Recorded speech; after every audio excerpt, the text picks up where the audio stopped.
26 சட்டமன்ற தேர்தலுக்கு ஓட்டு போட என்னோட ஜனநாயக கடமையாற்ற நான் கண்டிப்பா ஊருக்கு வருவேன், ஓட்டு போடுவேன். என்னோட ஓட்டு பிளஸ் எங்க குடும்பத்தில் இருக்க எல்லா ஓட்டும் தமிழக வெற்றி கழகத்துக்கு தான். தலைவர் விஜய்க்காக வாக்கு சேகரிக்கும் வெளிநாடு வாழ் தமிழர். கூட்டணிக்கு யார் வந்தாலும் வேண்டாம் என விஜய்க்கு வேண்டுகோளும் விடுத்துள்ளார். தலைவர் விஜய் அவர்கள் அரசியலில் களமிறங்கி இருப்பதை இளைஞர்கள் கொண்டாடி வருகின்றனர்.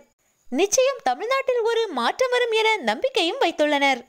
ஊழல் இல்லாத ஒரு ஆட்சியை மக்கள் எதிர்நோக்கி காத்திருக்கின்றனர். இந்நிலையில் வெளிநாட்டில் வாழும் தமிழர் ஒருவர் விஜய்க்கு வாக்கு சேகரிக்கும் வண்ணம் வீடியோ ஒன்றை வெளியிட்டுள்ளார். அவர் பேசியிருப்பதாவது: நான் துபாயிலிருந்து பேசுறேன், பெரம்பலூர் தொகுதியை சேர்ந்தவன். 2026 சட்டமன்ற தேர்தலில் ஓட்டு போட ஜனநாயக கடமையை ஆற்ற கண்டிப்பா ஊருக்கு வருவேன், ஓட்டு போடுவேன்.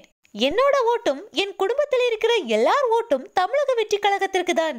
விஜய் கிட்ட ஒன்னே ஒண்ணுதான் சொல்லிக்கணும்னு ஆசைப்படுறேன்.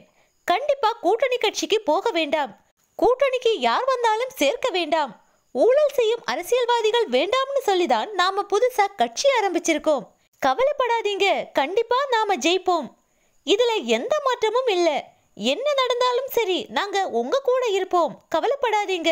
களம் நமதே, காலமும் நமதே என்று பேசி முடித்துள்ளார் அவர். தலைவர் விஜய்க்கு இந்த உண்மையான மக்களின் ஆதரவு என்றும் துணை நிற்கும்.